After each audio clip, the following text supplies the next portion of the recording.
The aroma of grilled salmon mingled with unspoken tension inside Romano's steakhouse, while my brother Daniel launched into his third tale of conquering yet another $1 million real estate deal. I sat across from him, carefully slicing into my chicken parmesan as he waved his wine glass for emphasis. And then I told the client, Daniel boomed loud enough for the surrounding tables to overhear, "This property isn't just an investment, it's a legacy." Boom. Contract signed on the spot. My parents glowed with pride, one on each side of him. Mom squeezed his hand tenderly. "We're so proud of you, sweetheart. Senior partner at 32. It's remarkable." Dad nodded approvingly. That's the reward for setting ambitious goals and sticking to them. Thinking big, I lifted my water glass, letting the familiar chorus of praise wash over me, as it had at every dinner for the past 5 years, ever since I left corporate consulting for what they like to call my warehouse experiment. Daniel smirked, finally turning his attention toward me. "Speaking of thinking big, Jordan, how's the shipping gig these days?" Jordan Walsh, that was me. The family disappointment. The one who walked away from a 6-figure salary to do what they pictured as grunt work. What they didn't know was that my so-called warehouse job meant running a logistics empire that moved $2.3 billion in goods each year. "It's going well," I said simply. Taking another bite. "Well," Daniel laughed sharply, "you work in a warehouse. You literally move boxes for a living."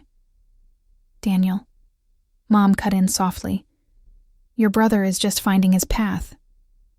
"Finding his path?" Daniel's voice climbed. "Mom, he's 29. At 29, I was making partner-level calls. Jordan's still pretending that pushing freight around is a career." I set my fork down and studied him. The expensive suit, the flawless hair, the same superiority that had defined our relationship since childhood. Daniel had always been the golden child. Valedictorian, Harvard MBA, the fast track to power. I'd been the one who asked too many questions and chased risks outside the safe boxes they all worshipped.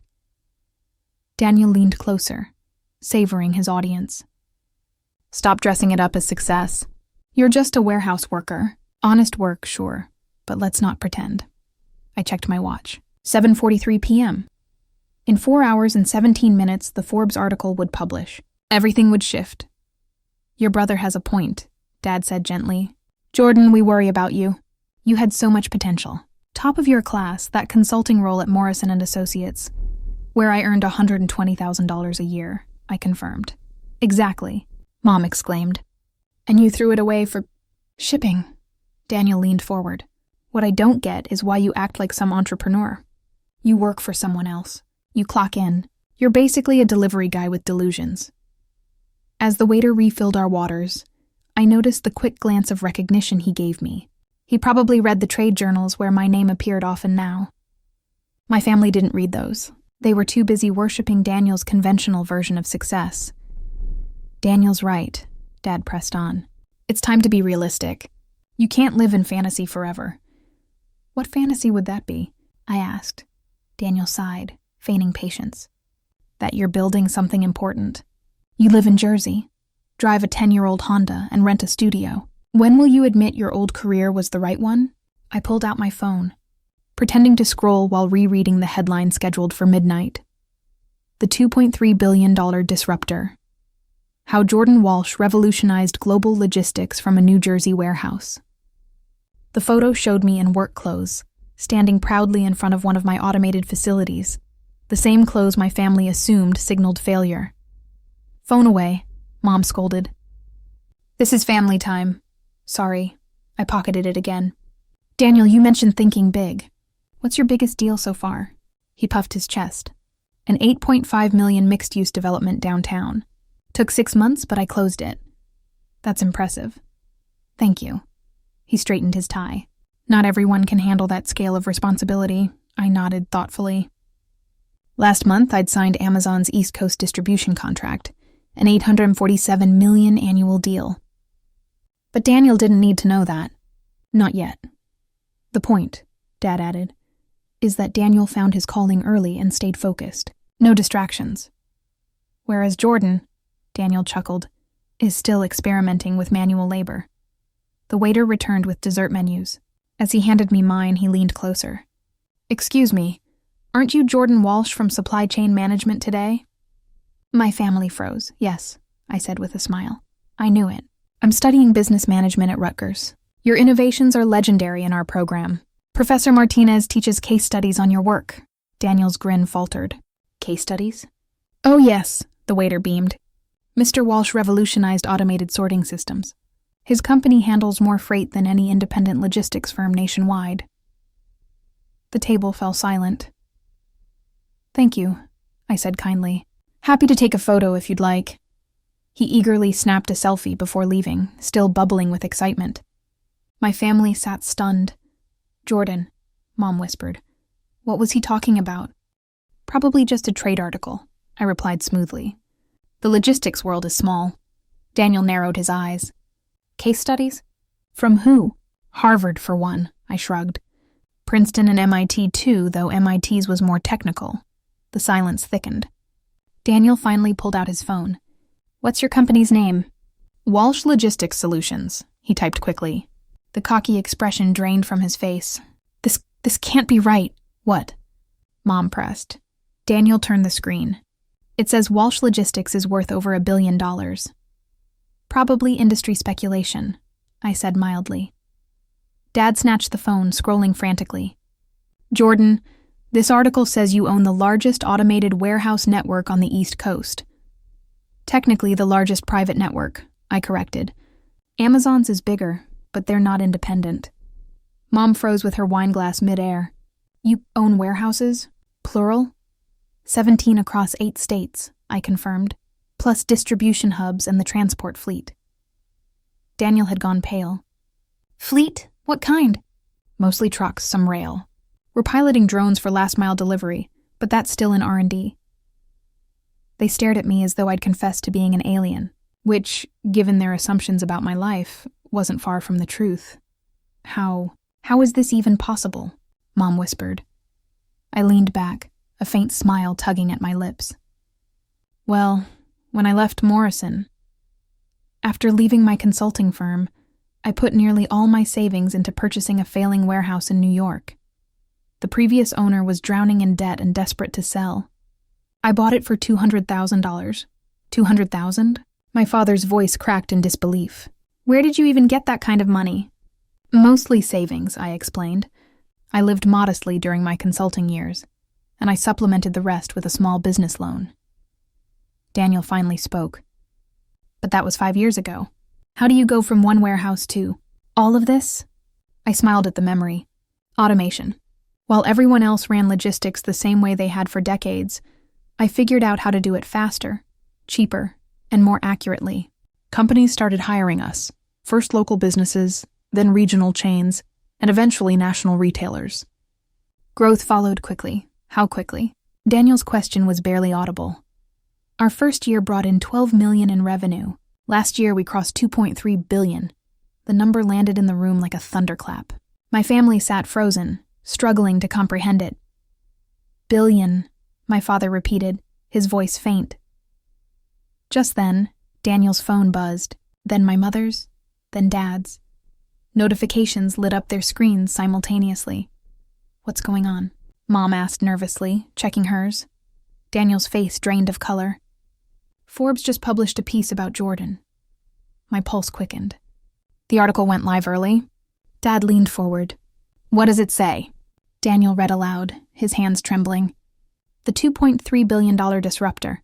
How Jordan Walsh built America's largest private logistics empire from a single New Jersey warehouse. Silence stretched, heavier than before. There's a photo, Daniel added weakly. You, wearing work clothes, standing in front of a massive automated facility. Mom snatched the phone, staring. This is you. This is really you. That's our Newark facility, I confirmed. The first one. We've expanded it a lot since then. Dad peered over her shoulder. It says you're on the Forbes billionaire list.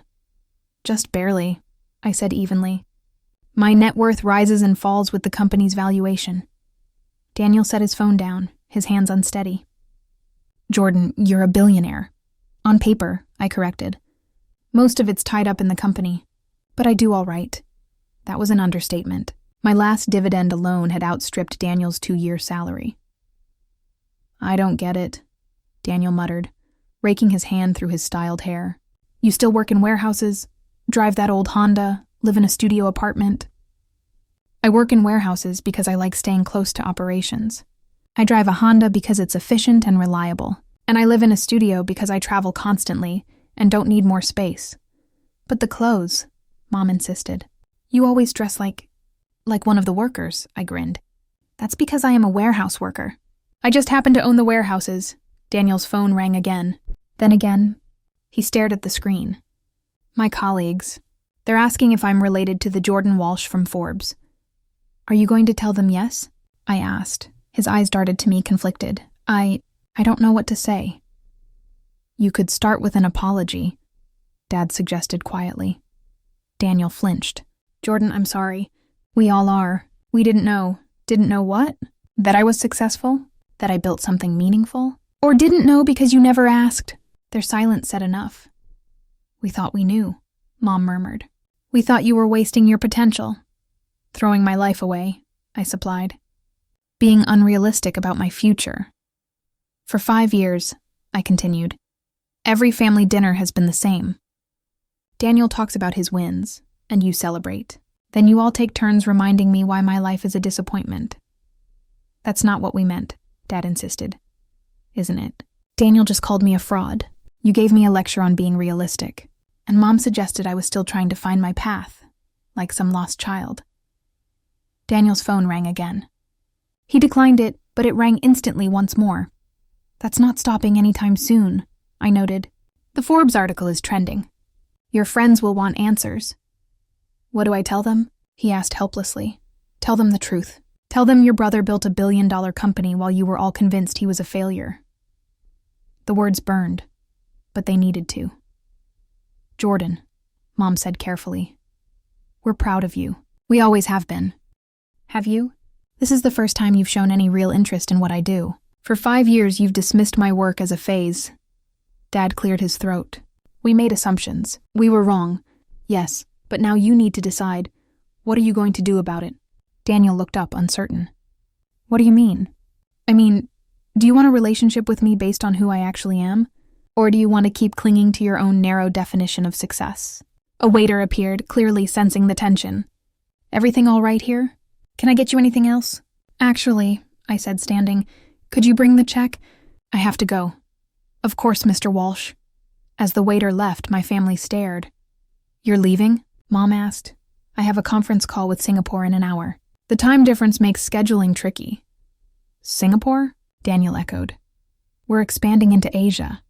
A joint venture with 3 local firms, projected to add about $800 million annually." I pulled out a plain leather wallet, one that looked ordinary, but had been handmade by the same artisan who supplied Fortune 500 CEOs. I laid my American Express Centurion card on the table. Daniel's eyes widened. "Is that a black card?" "Yes," I said simply. "Perk of the territory." The waiter returned, spotted the card, and nodded respectfully. "Thank you, Mr. Walsh. I'll take care of this." When he left, I looked at my family. For the past 5 years, I've been building something extraordinary. I employ over 8,000 people, serve hundreds of companies, and move billions in goods every year. And in all that time, my own family has treated me like a failure who needed fixing. "We didn't know," Mom repeated weakly. "No, you never asked. You judged by appearances, and you never cared to look deeper." The waiter returned my card with the receipt. "Thank you again, Mr. Walsh. It's an honor." I signed, leaving a generous tip. "Jordan," Daniel asked softly, "what happens now, between us?" I studied him. For years he'd believed he was more successful than me, only to learn my warehouses generated more in a month than his firm did in a year. That depends on you. All of you. If you keep judging people by shallow measures of success, we don't have much to talk about. But if you're willing, maybe you'll finally take the time to understand what I've built, why it matters, and why success doesn't have to look like yours. I straightened my simple button down, the same kind I wore whether walking warehouse floors or presenting to Fortune 500 executives. "My assistant will send you the Forbes link," I told them. Read it. Then call me. If you want a real conversation about my life instead of another lecture about how I should live it. I headed toward the exit, their phones buzzing again behind me. By tomorrow, their entire social circle would know that the so-called warehouse worker they pitied was, in fact, one of the country's most successful entrepreneurs. Outside, my driver was already waiting. It began with the car, not the old Honda I drove to family gatherings, but the sleek Mercedes reserved for business. I had been maintaining appearances for so long that even my choice of transportation had become part of the illusion. "How did it go, sir?" James asked as I slid into the back seat. "Exactly as expected," I replied, glancing at my phone. 17 missed calls, 43 text messages, over 200 LinkedIn notifications. The Forbes article had gone live earlier than planned. My family had just discovered that the relative they'd been lecturing about realistic career choices was, in fact, a billionaire. James let out a low chuckle.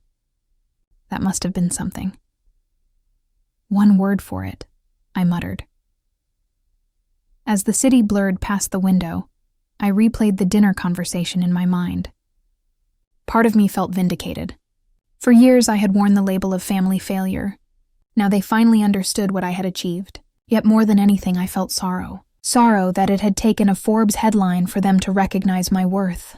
Sorrow that while they worried about my future, I had been quietly building one of the most successful companies in my industry. My phone rang. "Daniel." I considered ignoring it, but curiosity won. "Hello?" "Jordan, it's me. I just wanted to say something." "What's that?" "I've been reading the article, every word of it, and some of the other pieces they cited about your company. Your innovations, your impact on the industry." He hesitated. "I had no idea, I mean it. I truly didn't know what you'd built. And I'm not just talking about the money, though that's remarkable. I mean the technology, the efficiency breakthroughs, the jobs you've created." "Thank you," I said quietly. "No, Jordan, thank you for holding on to your vision even when we all doubted you.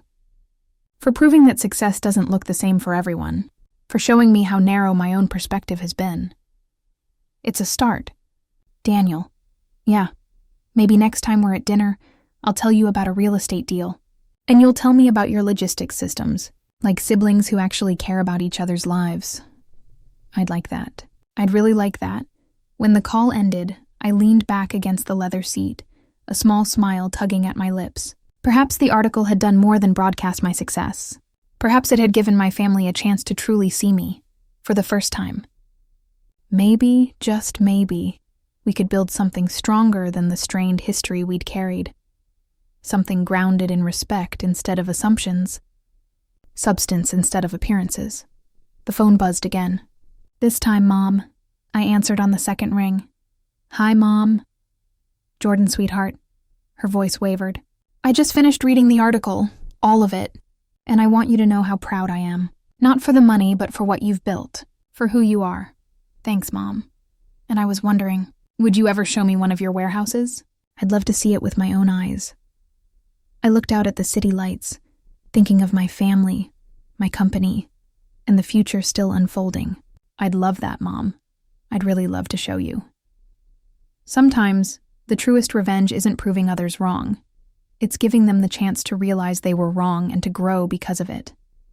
And sometimes, unexpectedly, a Forbes cover story can mend a family that had forgotten how to see one another clearly. The warehouse where everything began was only 20 minutes away. Maybe it was finally time to bring them there,